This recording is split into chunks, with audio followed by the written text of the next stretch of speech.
আজকের আলাপের বিষয় হইতে পারে যে বিএনপির রাজনীতির মূল সংকটটা কোথায়। এটা আলাপ করাটা জরুরি হয়ে পড়ছে, কারণ অনেকে মনে করতেছেন যে বিএনপির সাথে কেন আমাদের দূরত্বটা বাড়ছে। আমরা অনেকেই যারা বিএনপির সাথে হাসিনা হটাও আন্দোলন করছি, তাদের সাথে বিএনপির একটা দৃশ্যমান দূরত্ব তো তৈরি হয়েছে। তার সঙ্গত কারণও আছে, সেই কারণগুলো নানা সময় বলা হয়েছে, আবার আলাদা করে করার দরকার আছে বলে মনে করি না। কিন্তু বিএনপির সাথে এই সংকটটা কি হঠাৎ করে তৈরি হয়েছে? না, এই সংকট অনেক আগে থেকেই ছিল। সেজন্য হাসিনা হটানোর লড়াইয়ে সে নেতৃত্ব দিতে পারে নাই। বাংলাদেশের সবচেয়ে বড় রাজনৈতিক দল হওয়ার পরেও সে 2024-এর বিপ্লবের নেতৃত্ব দিতে পারে নাই। শুরু করি বিএনপির যত ভুল নিয়ে। আসেন আল্লাহর নামে শুরু করি। বিএনপির সবচেয়ে বড় ভুল হইতেছে জিয়াউর রহমানের পজিশনিং শব্দটা মার্কেটিং এর শব্দ। আগে পজিশনিং শব্দ বলতে কি বোঝায় এটা বুঝেনি।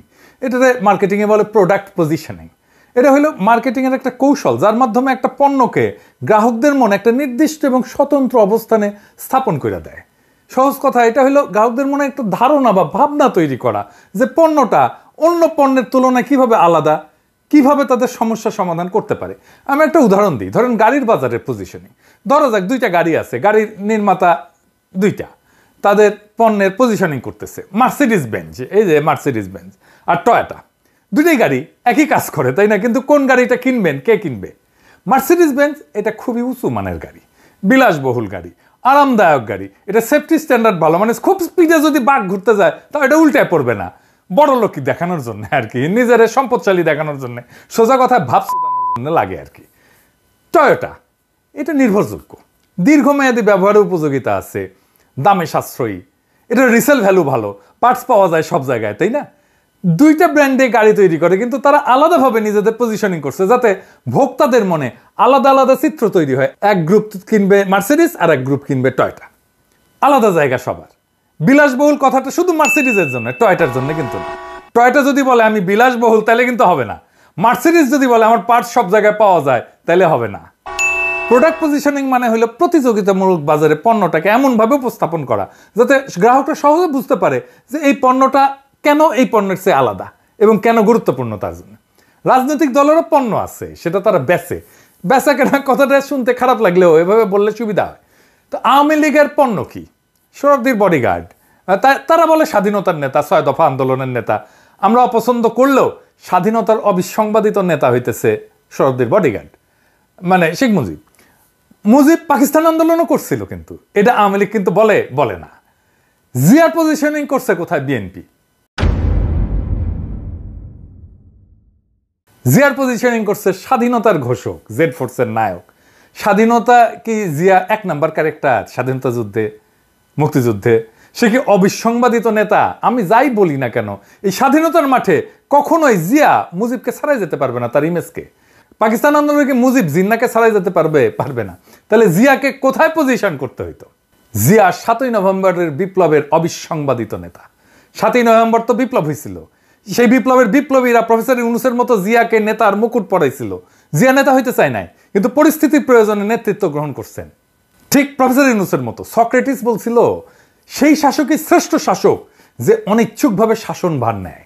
বাংলাদেশের ইতিহাসে 2 জন অনিচ্ছুক শাসক পাইছি, একজন প্রফেসর ইউনূস আর একজন জিয়াউর রহমান। জিয়াকে উচিত ছিল আগস্ট বিপ্লবের নায়ক হিসেবে পজিশন করা, সেটা বিএনপি করে নাই। জিয়াকে উচিত ছিল অনিচ্ছুক শাসক হিসেবে পজিশন করা, সেটাও সে করে নাই। সে নভেম্বর বিপ্লবকে ওনই করে না, 2024-এর বিপ্লবকে বিপ্লব বলে স্বীকার করতে চায় না। বিএনপি আর তাদের বুদ্ধিজীবীরা বিপ্লব নামটা শুনলে কাপড় নষ্ট করে ফেলে, না জানি কি করতে হবে বিপ্লব কইলে। 2 নম্বর হইতেছে বিএনপির কোনো পলিটিক্যাল বয়ান নাই, মানে রাজনৈতিক বয়ান নাই। তো রাজনৈতিক বয়ান মানে কি? ধরেন আপনাকে যদি বলা হয় আপনার রাজনীতি কি, আপনার উত্তর কি হবে? খুব সহজ প্রশ্ন মনে হয়, কিন্তু গুছায় উত্তরটা দিতে গেলে দেখবেন ঠিক অতটা সহজ মনে হইতেছে না। মানে যদি চিন্তার স্বচ্ছতা থাকে, মানে চিন্তার স্বচ্ছতা মানে ধরুন অ্যারিস্টটল হয়ে যেতে হবে না। চিন্তার স্বচ্ছতা হলো আপনি যে বক্তব্য দেন সেই বক্তব্যটা কেন দিচ্ছেন, সে বক্তব্য কই থেকে আসছে সে সম্পর্কে একটা পরিষ্কার আইডিয়া, ধারণা থাকা। এইটারে বলে চিন্তার পদ্ধতি।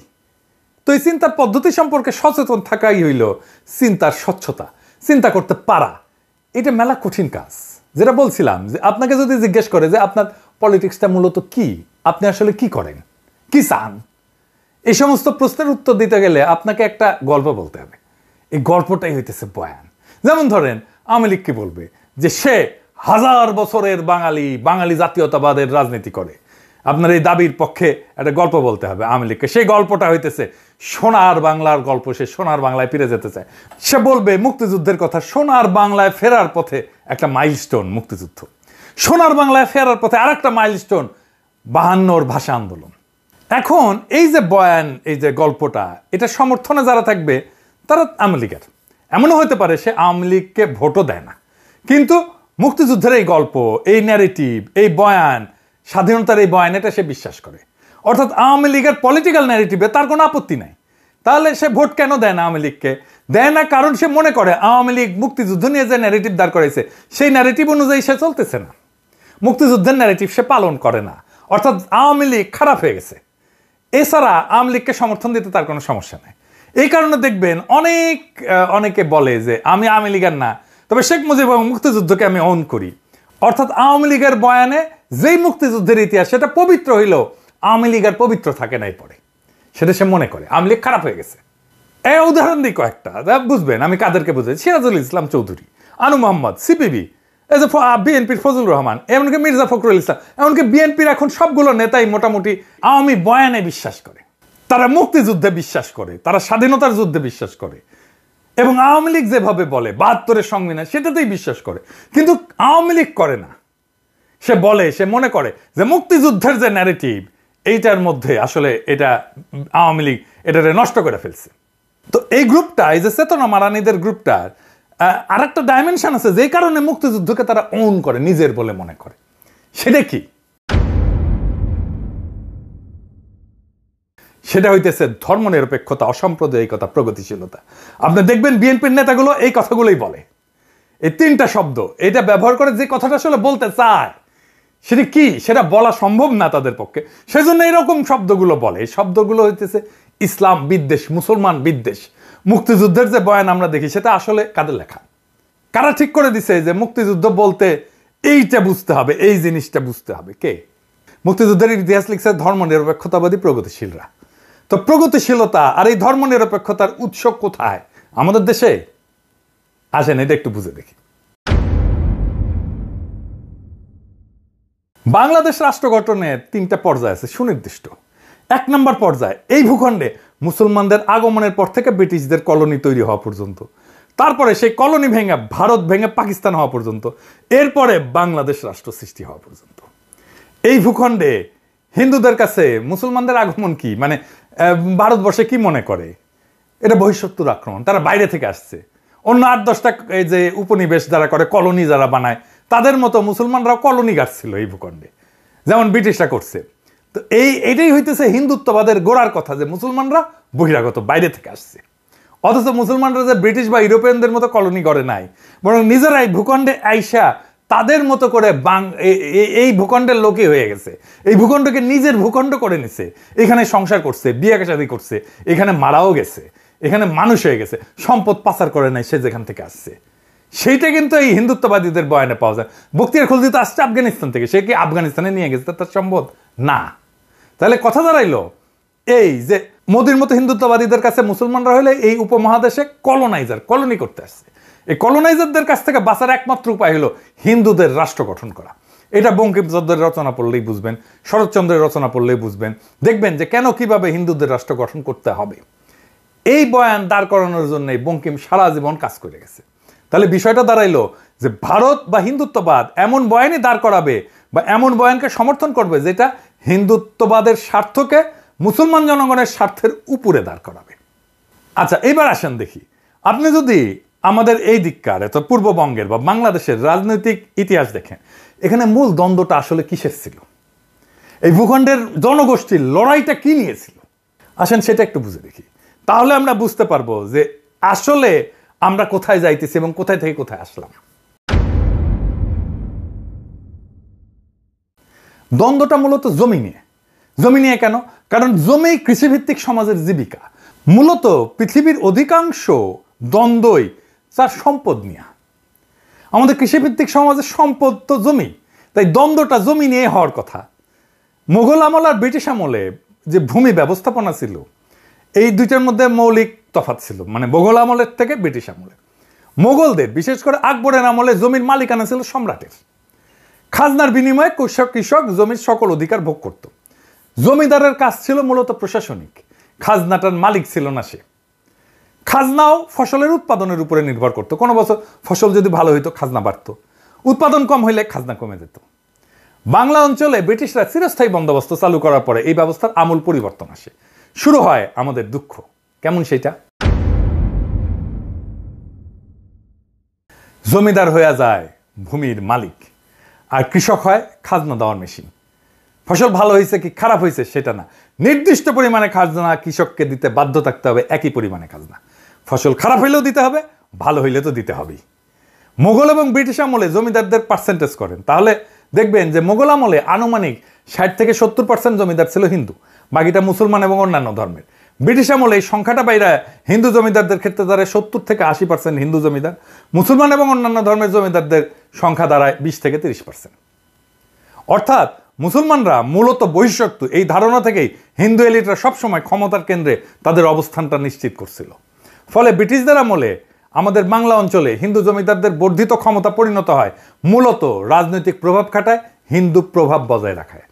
আর এই চিরস্থায়ী বন্দোবস্তের জমিদারি প্রথায় হইয়া দাঁড়ায় বাংলায় ফিরে পাওয়া সেই ক্ষমতা যা হিন্দু রাষ্ট্রে সে পাইতে চাইছিল, বা মুসলমানদের আগমনদের আগে যেই ক্ষমতাটা হিন্দুদের ছিল।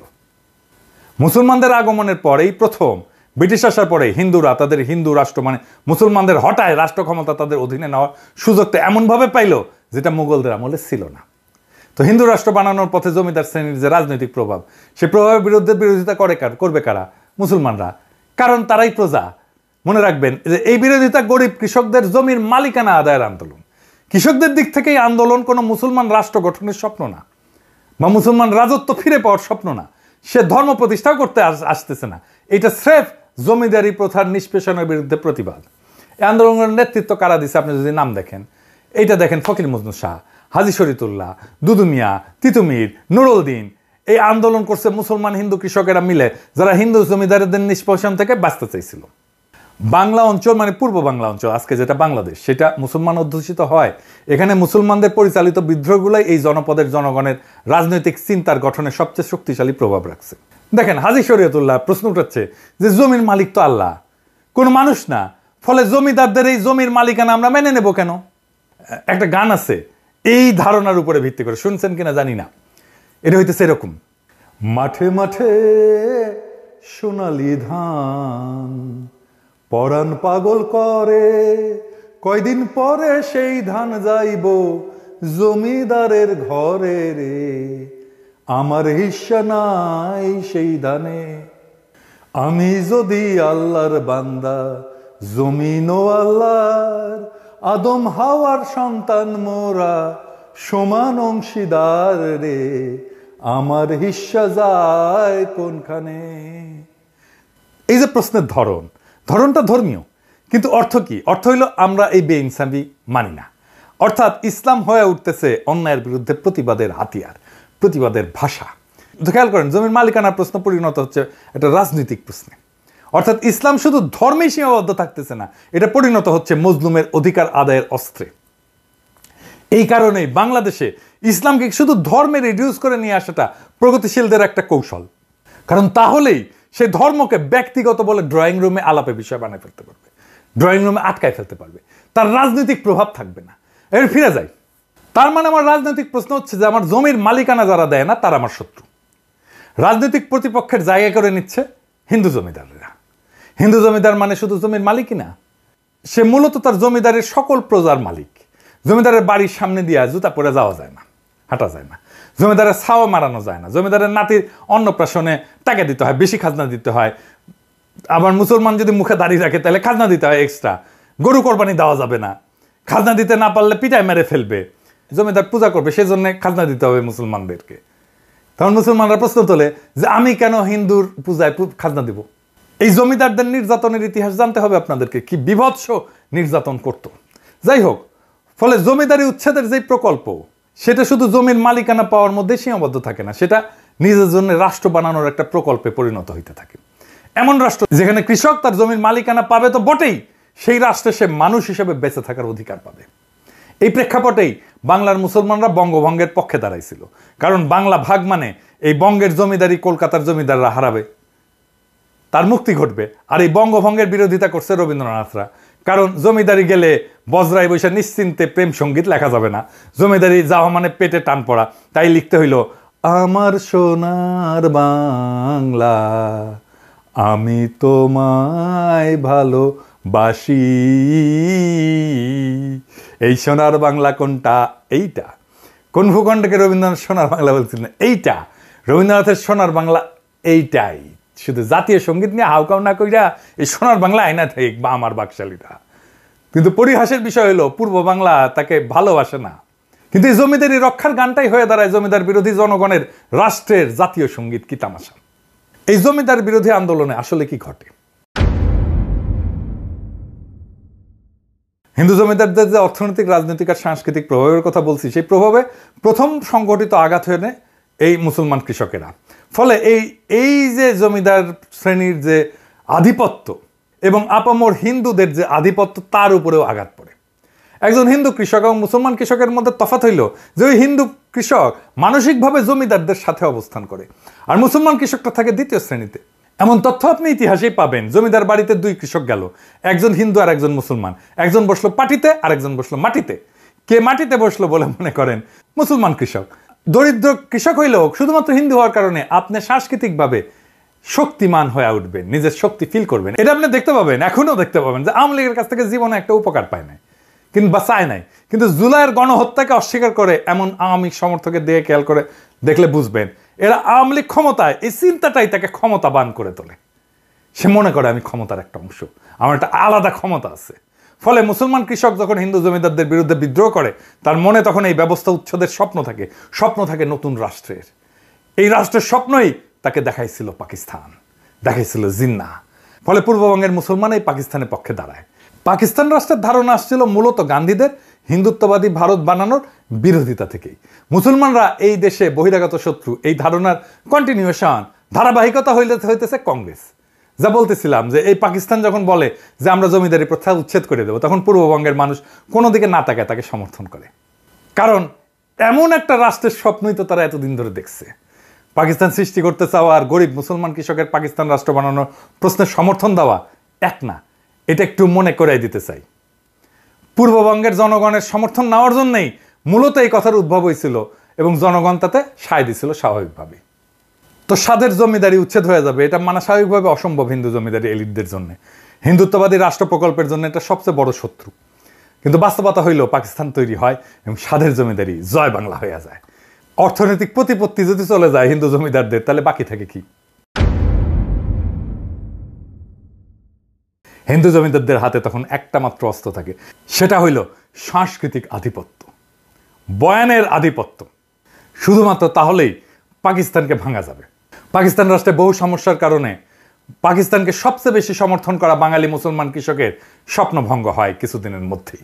কেন হয়, কখন হয়, একটু বুঝে দেখি। প্রথম হয় ভাষা আন্দোলনে 52-তে। ভাষা আন্দোলন কিন্তু কোনো মাতৃভাষার আন্দোলন ছিল না, শুনলে খারাপ লাগবে, কিন্তু আসলে কেন ভাষা আন্দোলনটা হইল? এইটা ছিল গরিব কৃষকের ছেলের চাকরি পাওয়ার আন্দোলন।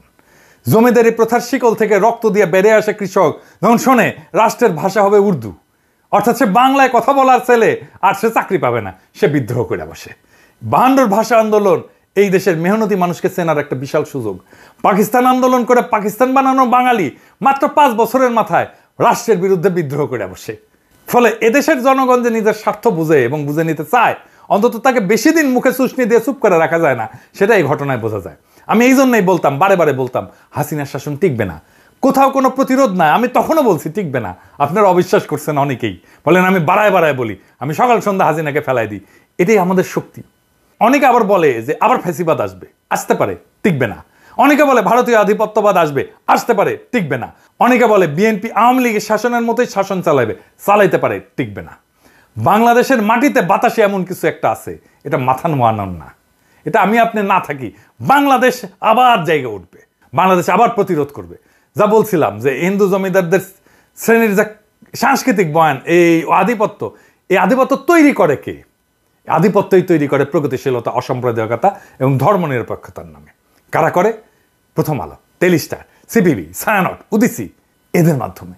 যে কথাটা বলার জন্য এই তিনটে শব্দ ব্যবহার করে সেটা কি ইসলাম বিদ্বেষ, মুসলমান বিদ্বেষ। কারণ কি? তার কারণ এই মুসলমান তার শখের জমিদারি, তার হিন্দুত্ববাদী ভারত ভেঙে দিছে। ফলে তাদের গায়ের ধরে না পারি চিন্তার ক্ষমতা আমাদের নিচেই রাখবো।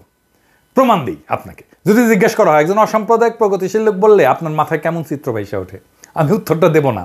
তবে শুধু এটুকু বলবো যে আপনার মাথায় কোনো দাড়ি টুপিওয়ালা লোককে, মুসলমানকে অসাম্প্রদায়িক প্রগতিশীল বইলা মনে হবে না।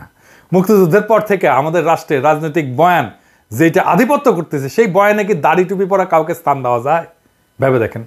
আমাদের প্রধান বয়ানে দাড়ি টুপি পরা সবাই হলো পাকিস্তানি, এবং জাফর ইকবালদের মতো সবাইকে পাকিস্তান পাঠিয়ে দিতে হবে। যে দাড়ি টুপি আর লুঙ্গির মুসলমানরা বাংলাদেশ রাষ্ট্র বানাইলো, তারাই এখন এই দেশের শত্রু, আর মালিক হইল কলকাতার সোনাগাছির খাটের যোদ্ধারা। এই দেশের অসাম্প্রদায়িকতা হইল পয়লা বৈশাখে রমনায় সিঁদুর ধুতি, হাতে শাখা পইরা মুসলমানদের ছেলেমেয়েদের নৃত্য করা, আর দাড়ি টুপি বোরখার আদম হইল দেশকে জঙ্গি বানাইতে চাওয়া চরমপন্থী ইসলামিস্ট।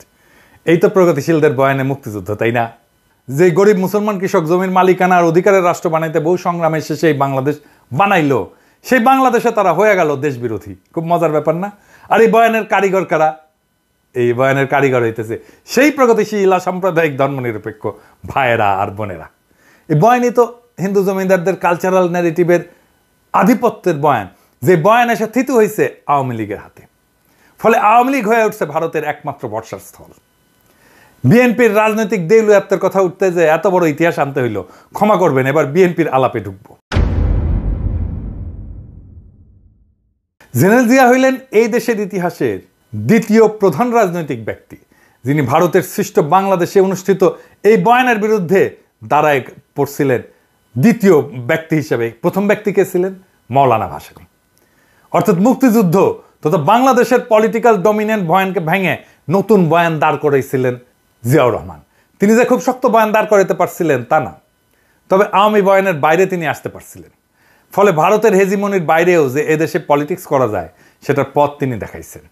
এমনকি মৌলানা ভাসানী ক্ষমতায় আসতে পারেননি, জিয়াউর রহমান ক্ষমতায় চলে আসছিলেন।